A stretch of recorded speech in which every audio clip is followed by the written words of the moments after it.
ये calendar 12 page का है। मुलायम सिंह यादव जी को ये पूरा कैलेंडर समर्पित है, इसलिए मुलायम सिंह यादव जी के उन लोगों के बारे में क्या विचार है उसको दर्ज किया गया है। और जो उस जमाने के मशहूर नेता थे या बाकी तमाम समाज के प्रतिबद्ध लोग थे, वो मुलायम सिंह यादव जी के बारे में क्या सोच रहे थे वो दर्ज किया गया है। अखिलेश जी उस महीने के बारे में, उन दिनों के बारे में और उन लोगों के बारे में नेताजी को याद करते हुए क्या सोचते हैं, उन्होंने समय लगा के वो पूरा दर्ज किया है, हर पेज पर आपको मिलेगा। तो ये एक पूरा एक पैकेज है जो हम चाहते हैं कि इस देश के तमाम हिंदी बेल्ट के, और कोशिश करेंगे अगर ट्रांसलेट हो पाए, कि नौजवानों में, बौद्धिकों में, शिक्षकों में, पत्रकारों में के घरों में लगे और वो हर दिन हर महीना जब देखें तो उनके अंदर तमाम सवाल पैदा हो, उनके अंदर विवेक पैदा हो, वो हमें सही और गलत भी समझा सकें, आलोचना भी कर सकें और एक बेहतर मिलजुल कर कैसे दुनिया बन सकती है, समाज बन सकता है, इस ओर बढ़ें। मैं एक घटना सुनाना चाहता हूं कि रविन्द्रनाथ टैगोर की जब पहली मुलाकात रोमा रोला से हुई, दोनों नोबेल प्राइज विनर थे, तो रोमा रोला ने कहा कि हम भारत के बारे में जानना चाहते हैं कुछ। तो रविन्द्रनाथ टैगोर जी ने कहा कि सिर्फ विवेकानंद की जीवनी पढ़ लो और लिख देना उन पर कुछ, आप भारत के बारे में फिर सब कुछ जान जाएंगे, इसके बाद फिर जानने को कुछ बचेगा नहीं।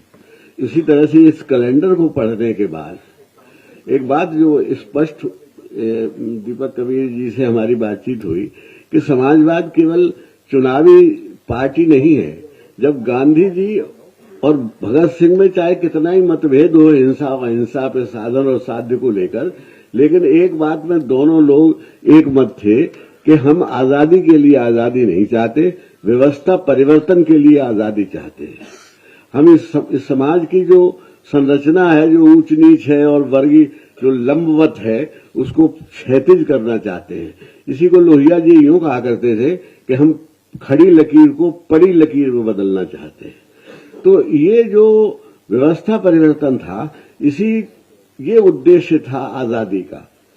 हम आज जब देखते हैं तो हम उसी के लिए लड़ रहे हैं। हम इसलिए नहीं लड़ रहे कि हम केवल सत्ता में आ जाएं।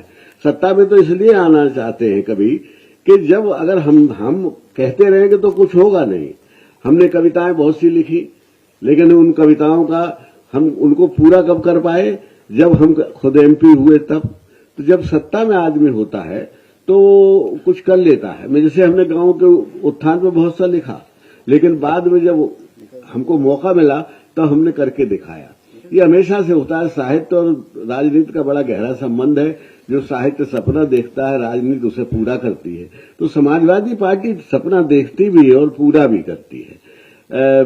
मैं ये कहना चाहता हूं कि जैसे मैंने कहा कि इस कैलेंडर को देखने के बाद आपको पता चल जाएगा कि समाजवादी सोच क्या था, आदरणीय नेताजी का क्या सोच था, किस तरह से उन्होंने इस परिस्थितियों के बदलाव के लिए, व्यवस्था परिवर्तन के लिए कितना संघर्ष किया, जेल गए, क्या क्या नहीं किया।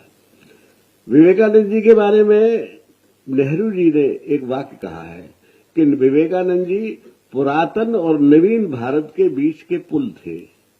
उन्होंने लिखा कि वो he was a bridge between ancient India and modern India. नवीनता और पुरातनता के बीच में एक वो पुल का काम करते थे।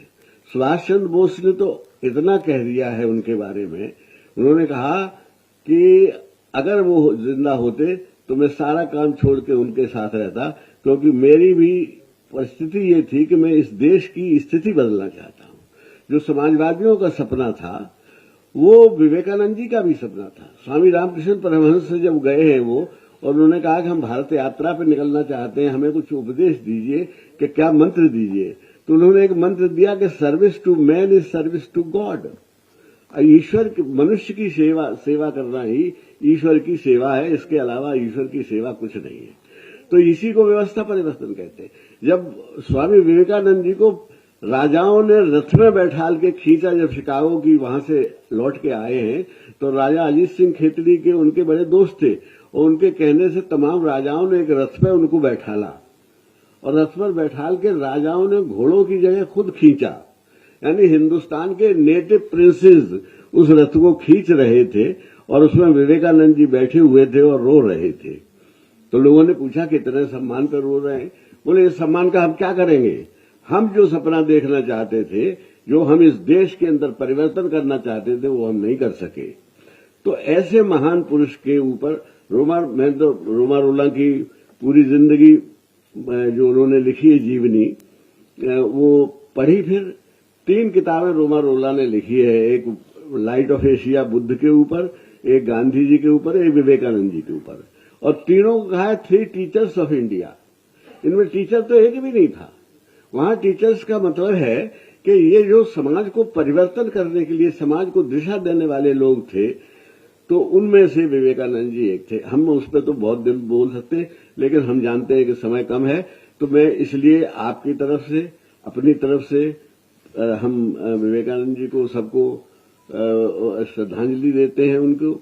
और एक बात कहना चाहते हैं कि उनका जो सपना था वो भी वही सपना था जिस सपने नेताजी का था, जिसका ये कैलेंडर, कि इसमें व्यवस्था में परिवर्तन होना चाहिए। गांधी जी का भी सपना था। गांधी जी, मैं ये एक बात कहना चाहता हूं आज स्पष्ट कि गांधी जी हमारे आदर्श थे। इसलिए थे कि जो समाजवादी लोग थे वो कांग्रेस के अंदर एक सेल बना के रहते थे। गांधी जी की जब निधन हो गया, जब उनका वध कर दिया गया, हत्या कर दी गई, तो उसके बाद फिर समाजवादी पार्टी अलग हुई और उन्होंने पार्टी 48 में बनाई। तो हमारा सपना है इस देश परिवर्तन करना, ये प्रथम हमारा सपना है। ईश्वर उस सपने को पूरा करे और हम सब लोगों के उसमें संघर्ष हो और आप सबका सहयोग हो, पूरे देश का सहयोग हो, यही मेरी कामना है। और इन्हीं शब्दों के साथ मैं अपनी बात समाप्त करता हूं और एक बार फिर विवेकानंद जी को श्रद्धांजलि देता हूं और नेताजी की स्मृति को नमन करता हूं। आज राष्ट्रीय युवा दिवस पूरा देश मना रहा है। स्वामी विवेकानंद जी को याद करते हुए विवेकानंद जयंती की बहुत बहुत बधाई और शुभकामनाएं देता हूं। साथ ही मैं आदरणीय उदय प्रताप सिंह जी और दीपक कवि जी को धन्यवाद और बधाई दूंगा कि आज के दिन जहां आपने एक अच्छा काम करके नेताजी के काम, समाजवादी आंदोलन, नेताजी का संघर्ष, और आज ही के दिन आपने तय किया कि जहां विवेकानंद जयंती है वहीं नेताजी के नाम से भी आपने एक कैलेंडर निकालने का काम किया है। इस कैलेंडर में हर महीने में कहीं न कहीं समाजवादी लोगों के और समाजवादी चिंतन दिखाई दे रहा है। जहां से शुरुआत हुई है, धरती पुत्र और नेताजी का नाम है, वहां सबसे पहले हमारी पार्टी का झंडा गीत जो आदरणीय उदय प्रताप सिंह ने लिखा था वो दिखाई दे रहा है। और आज जयंती के दिन हम ये भी संकल्प लें कि जो रास्ता दिखाया था स्वामी विवेकानंद जी ने, उस रास्ते पे चल करके ही समाज और देश का भला हो सकता है।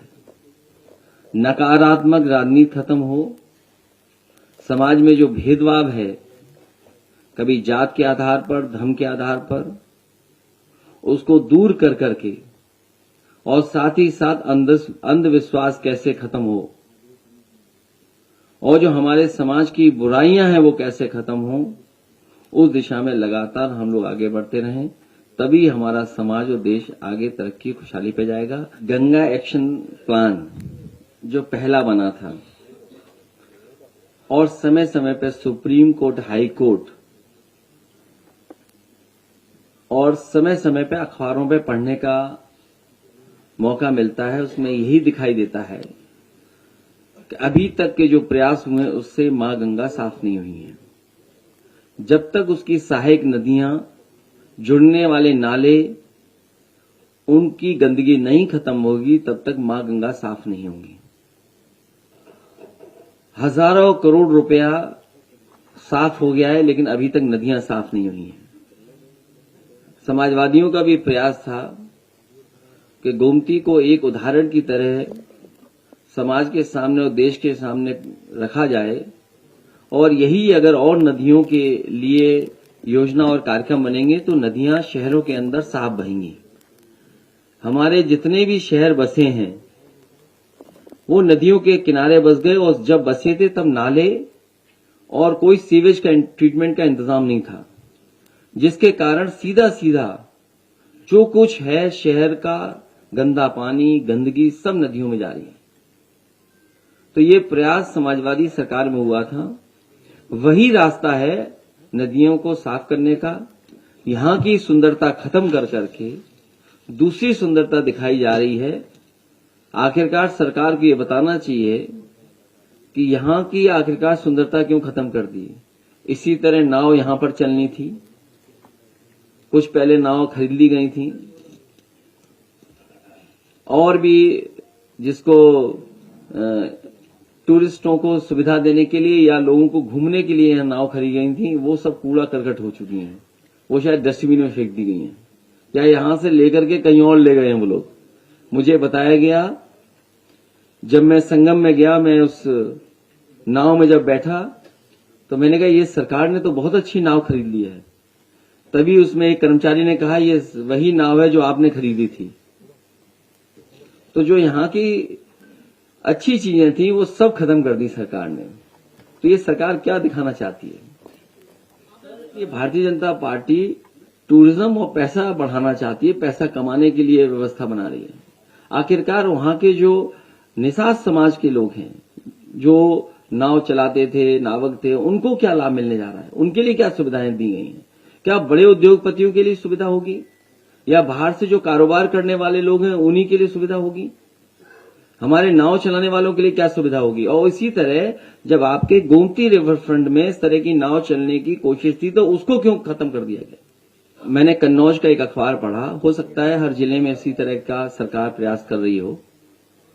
जो वहां के कारोबारी ने अपने हिसाब से जो काम शुरू किए, कोल्ड स्टोर बनाया या कोई और रोजगार या कारोबार किया, उसका भी इन्वेस्टमेंट में पार्ट बना दिया।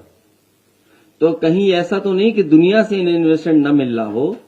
हमारे यहां जो स्वयं उद्योगपति या कारोबार करने वाले जो समय समय पे काम करते हैं उसको भी इन्वेस्टमेंट में शामिल कर दिए हों। सरकार को ये बताना चाहिए कि पहले इन्वेस्टमेंट में आखिरकार कितना जमीन पर पैसा आया है, उतरा है। अभी इन्वेस्टमेंट मीट पे मैंने कहा है कि सरकार जहां इन्वेस्टमेंट की बात कर रही है वहीं सरकार को ये भी बताना चाहिए कि पहले एमओयू हुए थे उसको कितना जमीन पर उतारा और किस इंडस्ट्रियल पॉलिसी के तहत क्या इंसेंटिव देकर के आप उद्योग ला रहे हैं।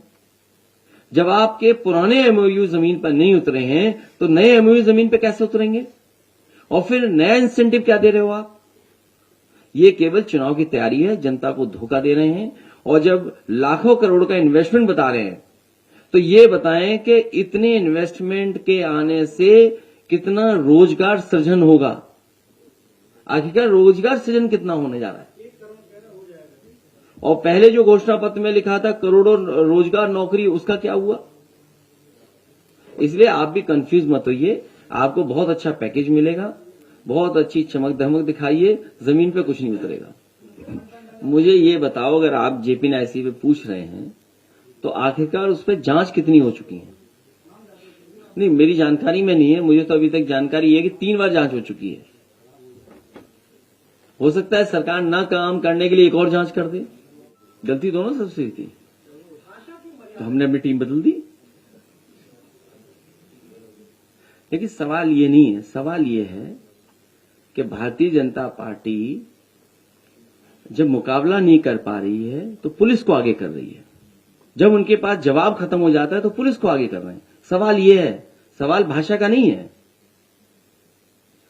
आज तक जितने भी हमने तहरीर दी हैं, अगर किसी तहरीर पे कार्रवाई हो तो बताएं, एफआईआर दर्ज हुई हो तो बताएं। तो इसका मतलब यह हुआ कि पुलिस को भारतीय जनता पार्टी चला रही है। उनकी भाषा क्या है? इसीलिए मैंने हिंदी दिवस के दिन कहा कि भारतीय जनता पार्टी को और उनके लोगों को अपनी भाषा ठीक तरीके से लिखना चाहिए, सभ्य भाषा का इस्तेमाल करना चाहिए। और ये रणनीति है उनकी, ये कोई वो नहीं है, रणनीति है उनकी कि किसको आगे करना है, किसकी जात से लाभ उठवाना है, जवाब किस जाति के व्यक्ति से दिलवाना है। तो ये उनका जाति की आधार पर सोच है। आप नहीं समझते इन बातों को, हम लोग समझते हैं इन बातों को, और समझते आप भी हो। ये हमारा पत्रकार साथी क्यों सवाल पूछ रहा है, जिस नेता का कोई नाम ही नहीं बचा, कुछ है ही नहीं। अब जो भी हो, तो सवाल वो नहीं है, सवाल ये है कि क्या चाहती है सरकार। ये पिछड़ों को बांटना चाहती, जात के आधार पर काम करती है। इनके पास जवाब नहीं है, इसलिए बहुत जल्दी आप पार्टी का कार्यक्रम भी देखोगे, और जो आपने कहा संगठन, वो भी तैयार मिलेगा।